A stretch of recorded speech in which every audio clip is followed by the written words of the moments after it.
வாங்க சார். என்ன வரதன் சார், தேவி வீட்டுக்கு வந்துட்டாளா? சார், வீடு முழுக்க தேடல சார், அவளை காணோம். அவ எங்க போனான்னு தெரியல.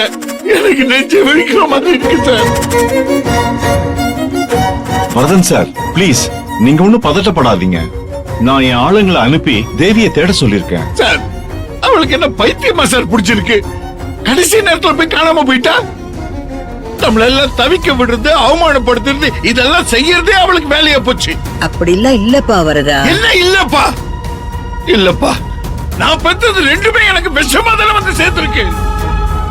ஒருத்தி என்னடான்னா கடைசி நிமிஷத்துல ஓடி போயிட்டா, இன்னொருத்தி என்னடான்னா அவளுக்கு தானே எல்லாம் நல்லது செய்ய போறேன்னு சொல்லிட்டு இவ கட்டுல தாலி வாங்கிட்டு வந்து நிக்கிறா. தேவி என்னடான்னா வயிற்றுல புள்ளைய வாங்கிட்டு வந்து நிக்கிறா. நான் பெற்றது ரெண்டுமே எனக்கு விஷமா தானே வந்திருக்கு. ஒருத்தி நெஞ்சில குத்துறா, ஒருத்தி முதுகுல குத்துறா. எல்லாம் பொழப்பு என்று தலையெழுத்து நம்ப வச்சு கழுத்தறுத்துட்டாங்க சார். அப்படி எல்லாம் பேசாதீங்கண்ணா. அந்த குழந்தைங்க படுற வேதனை பொம்பளைங்க எங்களுக்கு தான் தெரியும். நீங்க சொல்லிட்டீங்க, என்னால சொல்ல முடியலங்க. ஏய், முதல்ல அழுவதை நிறுத்து. எதுக்கு எடுத்தாலும் அழுதுகிட்டே இருக்கு. என்ன நமக்கு மட்டுமா அவமானம்? இவங்களுக்கு அவமானம் இல்லையா? Varadhan sir, relax. நாம நினைச்சது நடக்கலனாலும் நடக்காதுன்னு நினைச்ச சத்யா கல்யாணமும் நடந்திருக்கே. ஜெயிச்சதும் தோத்ததும் 50-50 ஆயிருக்கு. மொத்தமா நஷ்டம் ஒண்ணும் ஆகல. ஒரு பிசினஸ் மேனா நான் இதை அப்படிதான் பாக்குறேன். இதுல எங்களுக்கு ஒன்னும் அவமானம் எதுவும் இல்ல. தேவி எங்க முகத்துல கரிய பூசிட்டு ஓடிட்டதாகவும் நாங்க நினைக்கல. ஆமாண்ணே, பாவம் தேவி. அவ எந்த மன கஷ்டத்துல இப்படி ஒரு முடிவு எடுத்துட்டு போயிட்டாலோ. வயிற்று புள்ள தச்சியா இருக்கிற ஒருத்தி இப்படி ஒரு முடிவு எடுக்க செத்து செத்து பொழைச்சிருக்கானா, அத நாம ஒரு கணம் நினைச்சு பாக்கணும்லண்ணே. பாருங்க சார், நீங்க பெருந்தன்மையானவங்க, அதனால இப்படி எல்லாம் பேசுறீங்க. ஆனா நடந்த சம்பவத்துக்கு எங்களுக்கு சம்பந்தம் இல்லைன்னாலும் அவளால நாங்க தலை குடிச்சு நிக்கிறோம் சார். எல்லாம் மன்னிச்சிருங்க சார். சார் சார், என்ன சார், விடுங்க சார், அப்படி எல்லாம் பேசாதீங்க.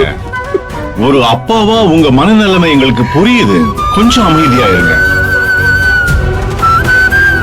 சரி, தேவிய காணோன்னு நாம சும்மா இருக்க முடியாதுல்ல. நடக்க வேண்டிய காரியங்களை எல்லாம் நம்ம நடத்தணும். நான் போய் ஆரத்தி கரைச்சி எடுத்துட்டு வரேன். பொண்ணு மாப்பிள்ளை இங்க வர சொல்லிட்டு தான் வந்திருக்கோம். அவங்க வர நேரம் ஆச்சு. ஆமா, ப்ளீஸ் எல்லாரும் கொஞ்சம் கோஆபரேட் பண்ணுங்க.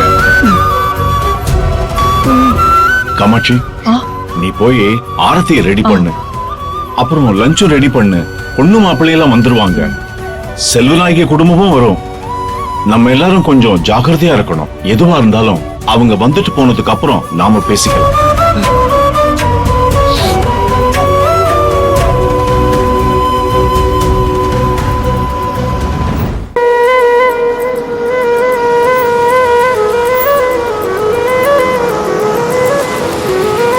அப்பா, பொண்ணு மாப்பிள்ள வந்துட்டாங்க. காமாட்சி, எல்லாம் ரெடி பண்ணி கொண்டு வா. இதோ ரெடி பண்ணி கொண்டு வரேங்க.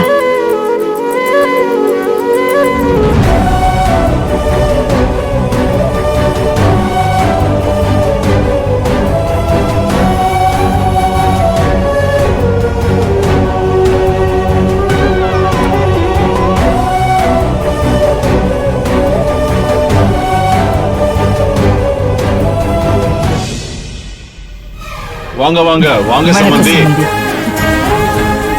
எல்லா ஃபார்மாலிட்டிஸும் முடிச்சிட்டு வரதுக்கு கொஞ்சம் லேட் ஆயிடுச்சு. பரவாயில்ல, இதுல என்ன இருக்கு?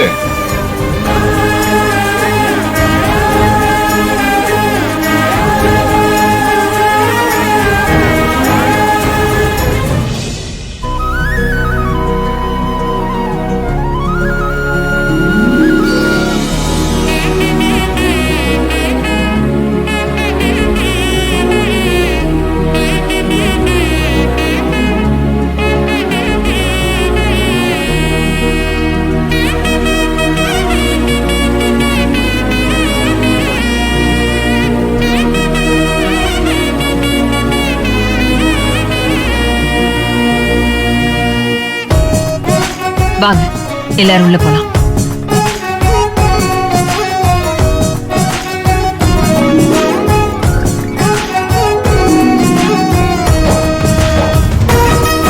உட்காருங்க. உட்காருங்க.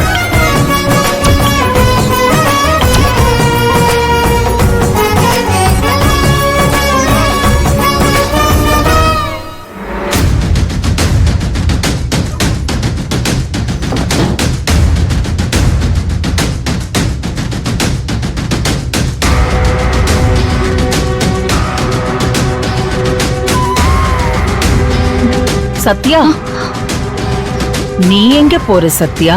உட்காரு.